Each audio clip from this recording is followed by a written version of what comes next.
तो आज गणेश पूजा स्पेशल अरुआ भात होती डालमा होती बिना पियाज रसुण अमृतभंडा कखारू आलू बैगण झुड़ंग टमाटो पड़ी डालमा होती तेजपत्रटा भेंडी और टमाटो खट्टा होती काकुड़ी लेंबू एटा कंचा लंका होती पुअर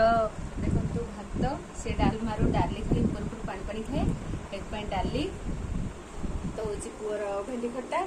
लेंबू चकड़ी देसी से तार काकुड़ी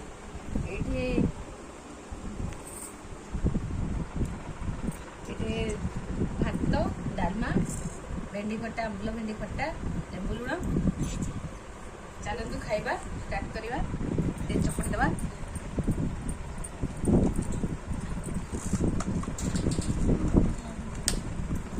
चलतु एबे खाइबा पुआ देखो चकड़ी खाइबा देख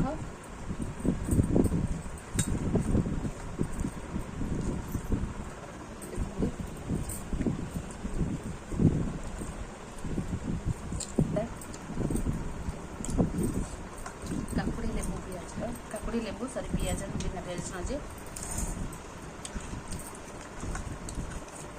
बहुत टेस्टी वीडियो भल लगे चैनल लाइक करेंगे शेयर करेंगे सब्सक्राइब करने को जमा ही भूलिए। जय जगन्नाथ।